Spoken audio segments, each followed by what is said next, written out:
Hindi lang paghihigpit, kundi pangkalahatang ban sa online sugal ang iminungkahi ni Senator Mig Zubiri sa inihain niyang anti-online gambling bill.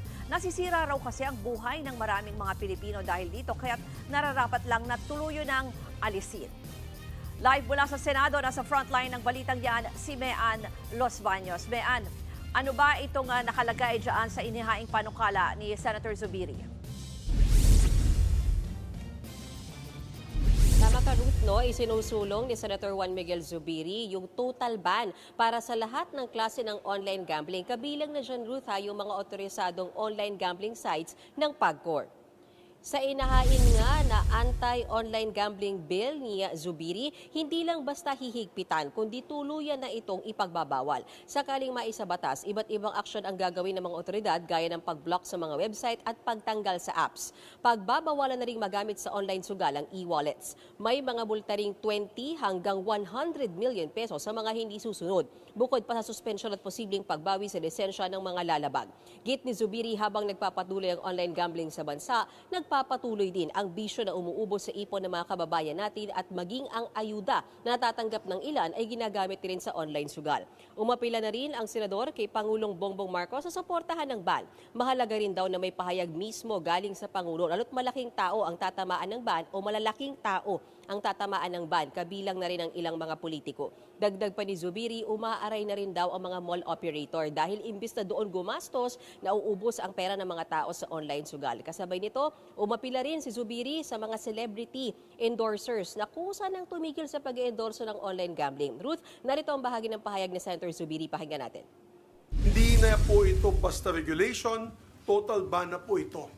Para tuluyan na natin matigil ang online gambling na umuubos ng pera ng ating mga kababayan mula sa iba't ibang sektor. And similar to how we banned e-sabong, similar how we banned Pogo, ito ay magandang hakbang para matanggal na po itong addiction sa ating mga kababayan. From our elderly to our children, it is so easy to fall victim to the silent epidemic of online gambling. The taxes earned are not worth the social cost. Nasisira na po ang buhay ng ating mga kababayan. Nag-aaway-away na po ang ating mga pamilya. Tumataas ang kaso ng krimen. Nababaon na sa gabundok na utang ang manggagawang Pilipino.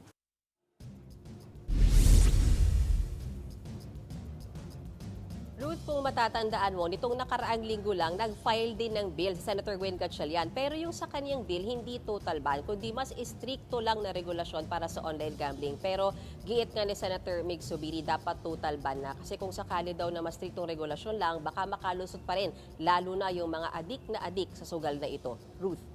Mean, binanggit mo na kanina na humingi na rin siya ng suporta kay Pangulong Marcos. Pero ano ba ang sense ni Zubiri doon sa posibleng pagpasapkayan niyang kanyang panukalang batas? Kumpiyansa ba siya na makukuha yung suporta ng mayorya ng mga senador?